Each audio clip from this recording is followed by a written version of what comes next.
Chapitre 11. Un air de fête. Avec l'arrivée de l'été, une atmosphère festive régnait sur la capitale. La venue de visiteurs étrangers s'annonçait comme une bonne nouvelle pour l'économie. Par conséquent, les rassemblements et autres manifestations se multipliaient de manière spontanée. Mao Mao n'avait rien contre ces célébrations. Elle mettait de l'animation aussi bien dans la vie du peuple qu'à la cour. Au palais impérial, ces festivités prenaient une forme particulière. Surmenage. Le médecin grincheux posa son diagnostic. Le patient était un fonctionnaire, pâle comme un linge, dont les yeux sans vie étaient marqués par les cernes. Attendez un instant.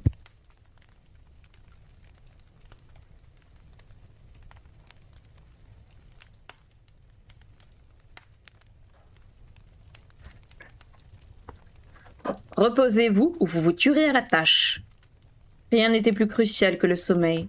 Ceux qui croyaient dur comme fer qu'une journée ou deux sans sommeil ne leur serait pas pernicieuse ne faisaient pas de vieux os. Fut un temps où Jinchi ne dormait pas assez non plus, au point d'en alarmer Mao Mao. Elle l'avait donc obligé à se reposer à chacune de ses visites au quartier des plaisirs.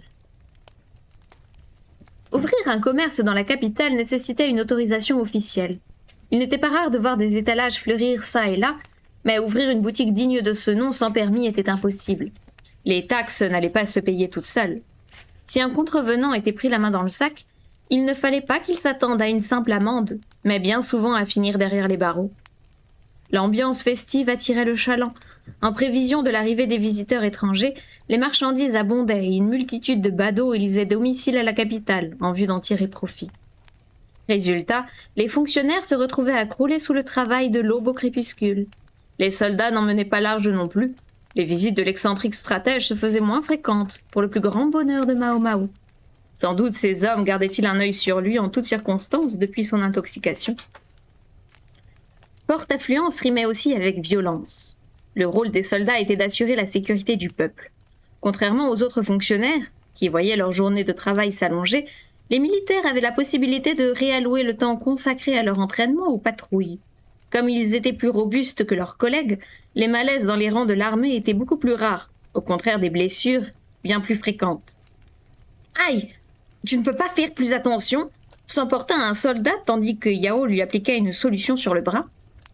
La coupure ne faisait même pas plus de 3 suns de long. Ils jambent beaucoup pour pas grand-chose. Plusieurs petits malins avaient commencé à installer leur échoppe sans autorisation. Le soldat avait tenté d'interpeller l'un d'eux, qui vendait des substances douteuses, et avait récolté un coup de couteau. « Pardonnez-moi » s'excusa Yao. Sa voix ne laissa rien transparaître, mais elle serra légèrement les lèvres. Pas de colère, non. Elle semblait plutôt sur le point de fondre en larmes. NN vola au secours de sa maîtresse et tendit une tasse au blessé. « C'est pour soulager la douleur » lui dit-elle. Mao Mao aurait mis sa main à couper qu'il s'agissait d'un simple thé froid. Si les médecins laissaient rarement les assistantes s'occuper seules des patients, ils appréciaient les délicates attentions qu'avait NN envers les malades. Depuis son arrivée, le nombre de plaintes à l'encontre du dispensaire avait considérablement baissé. Que faisait l'herboriste pendant ce temps-là ? Elle concoctait des remèdes. Les médecins avaient décidé de lui confier la fabrication d'onguents. Ils étaient satisfaits de son travail tant qu'elle arrivait à contenir son envie de préparer des solutions insolites. Elle n'était de toute évidence pas faite pour s'occuper des patients. Peu avenante, elle souffrait également de la comparaison avec ses 2 consoeurs, plus agréable à regarder. Mao Mao, le baume ? Depuis l'affaire des gâteaux, Hun s'adressait à l'apothicaire avec plus de familiarité qu'avant. Influencée par l'attitude de sa collègue, Yao se montrait elle-même un tantinet plus affable envers l'herboriste, qui se demandait si Hun ne l'avait pas fait exprès afin de corriger le comportement immature de sa maîtresse. Et voilà. L'herboriste jeta un coup d'œil au patient lorsqu'elle tendit l'onguent à Hun. C'était le pleurnicheur de tout à l'heure. Sa blessure n'avait rien de sérieux, et pourtant on n'entendait que lui. C'est l'occasion parfaite. Elle échangea en silence le baume qu'elle avait dans les mains avec un autre qu'elle dissimulait sous ses vêtements. Le soldat était en pleine forme. Elle n'aurait pu réveiller meilleur cobaye pour sa dernière concoction. « Qu'est-ce que tu fabriques ?» L'apothicaire sursauta en entendant la voix dans son dos. Quand elle se retourna, elle rencontra le regard noir du doyen du dispensaire.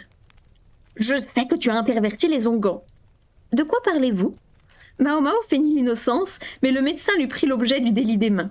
Il passa son doigt dessus, toujours méfiant. « Tu as mis quelque chose dedans. »« Vraiment ? Je ne vois pas à quoi vous faites allusion. » Son insistance lui valut un coup bien senti sur la tête.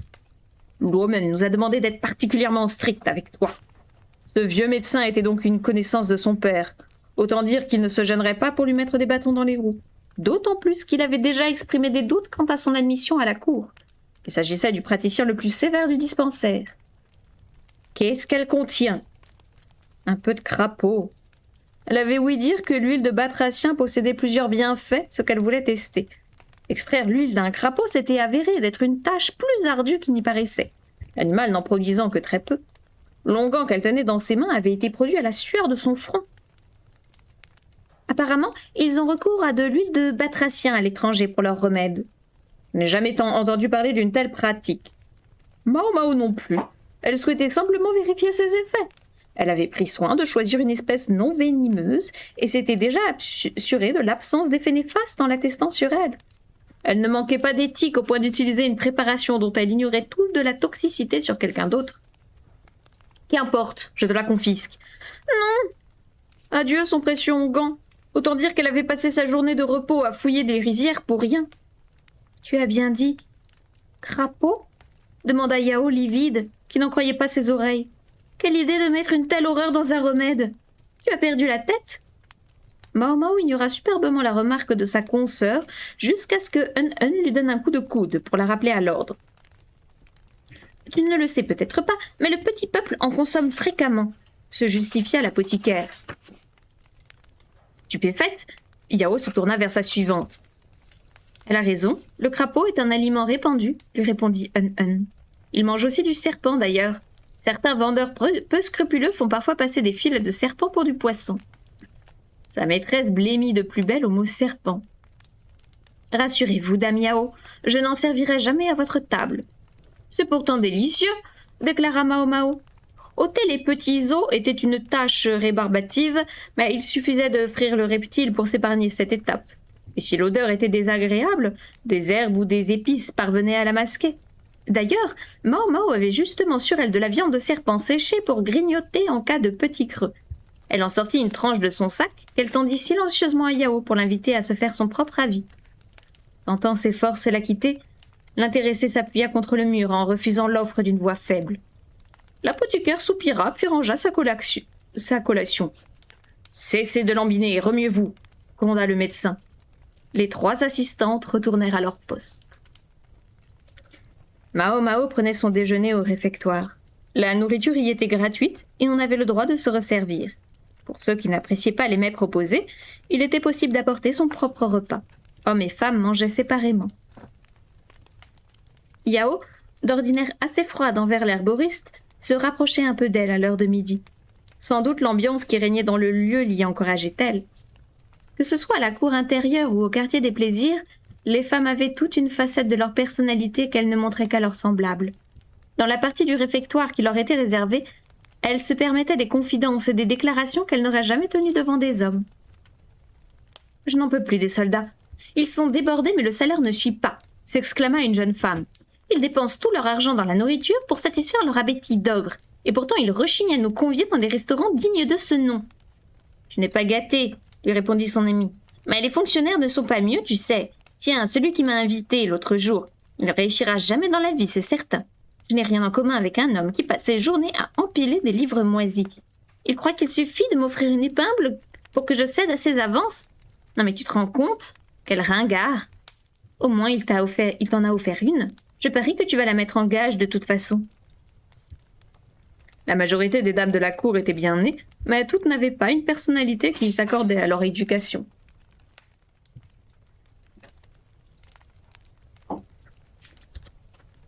Il semblerait que Châtaigne, la fameuse, ait tenté de prendre de la nourriture à Ilona.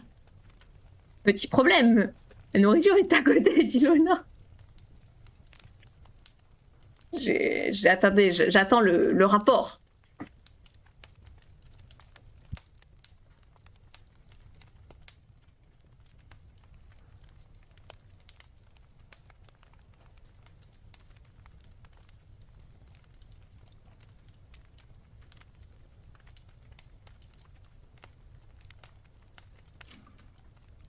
Apparemment, Ilona se serait défendue. Merci, Aldebaran, pour le follow. Pour une jeune fille étant élevée dans les règles de l'art, cette réalité était difficile à accepter.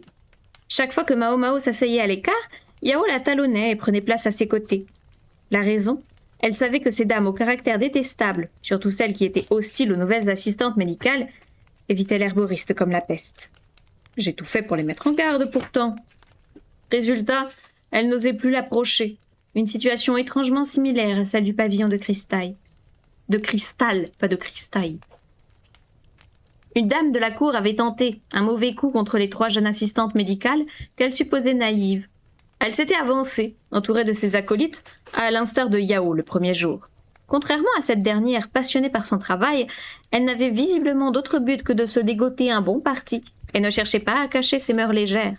Au contraire, elle dînait chaque soir avec un compagnon différent. C'est pas un problème, Mao Mao. Faut pas juger. Or... Pardon? Vous n'êtes pas prête pour la suite. Or, Mao Mao avait remarqué une lésion cutanée autour de ses lèvres. Sans vouloir paraître impoli, vous semblez avoir eu un certain nombre de partenaires. Êtes-vous au fait des risques de maladie? Avait-elle demandé. Je ne fréquente pas d'hommes malades, avait répliqué son interlocutrice. L'herboriste avait tout de même pris le temps de lui faire un petit laïus. Elle lui expliqua ce qu'était la période d'incubation et lui révéla que, même si son amant ne montrait aucun signe de mauvaise santé, il pouvait lui transmettre les maladies de ses autres conquêtes. Elle n'était probablement pas la seule à partager sa couche avec de multiples partenaires. Enfin, une seule fois suffisait pour attraper plusieurs maladies vénériennes. Ne ressentez-vous pas un peu de fatigue ces derniers temps? Une petite gêne, voire une irritation au niveau de l'entrejambe? Ou peut-être avez-vous remarqué des saignements anormaux? La dame de la cour avait blêmi à chacune de ces questions. Peut-être Mao Mao aurait-elle dû faire preuve d'un peu plus de tact et éviter de la traiter comme une courtisane du palais vert de gris. Mais si elle ne se soignait pas rapidement, son nez risquait de se nécroser et de tomber. À mesure que l'herboriste avait fourni des explications précises et détaillées, les joues de Yao s'étaient teintées de rouge.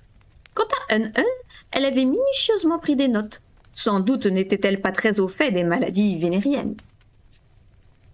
Tout cela était de l'histoire ancienne, cependant. Le menu du jour se composait d'une soupe, d'une bouillie de gruau et d'un accompagnement. Les dames de compagnie avaient le choix de ce dernier, mais rien ne garantissait qu'il en reste en cuisine si elles arrivaient en retard. Les portions n'étaient pas très copieuses, mais les véritables repas étaient servis le matin et le soir. Les mets de la mi-journée remplaçaient les encas traditionnels. Mao Mao avait choisi ce jour-là du poulet cuit à la vapeur agrémenté de légumes froids. Les plats les plus populaires étaient ceux à base de viande, et seules les premières arrivées pouvaient en déguster. Ces 2 consoeurs avaient pris le même accompagnement. « Ne va pas te faire des idées, je ne t'ai pas copié », se défendit Yao. « Je n'ai rien dit !» Quelle réaction amusante! Mao Mao commençait à se prendre d'affection pour sa consoeur qu'elle voyait désormais sous un nouveau jour. Elle restait plus facile à contrôler que les jolies jeunes filles cachant leur véritable attention derrière un sourire enjôleur. Parmi les autres accompagnements étaient proposés du poisson et un plat vinaigré. À y regarder de plus près, le poisson ressemblait vaguement à du serpent. C'était, semblait-il, ce qui avait poussé Yao à choisir la viande.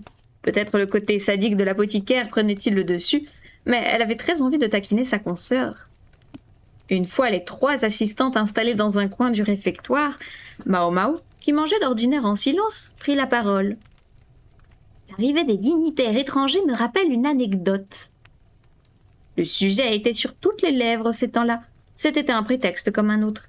J'ai entendu dire que, dans les déserts, les serpents et les lézards étaient considérés comme des aliments riches en nutriments. Le régime alimentaire était très différent dans l'Ouest.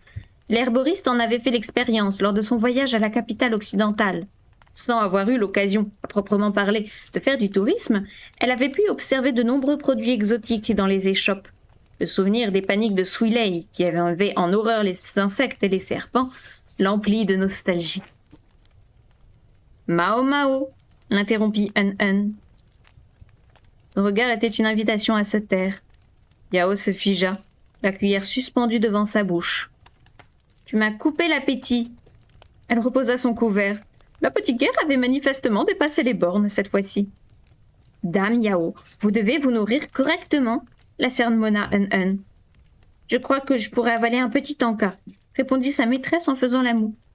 Indécise, Un finit par sortir un petit paquet qui renfermait un contenant en bambou. Yao ayant bon appétit, les portions du réfectoire la laissaient la plupart du temps sur sa faim. Sa suivante veillait donc toujours à ce qu'elle ait de quoi compléter son repas. « Je vous en donnerai si vous finissez votre plat. » Yao se refrogna et prit une cuillère de gruau.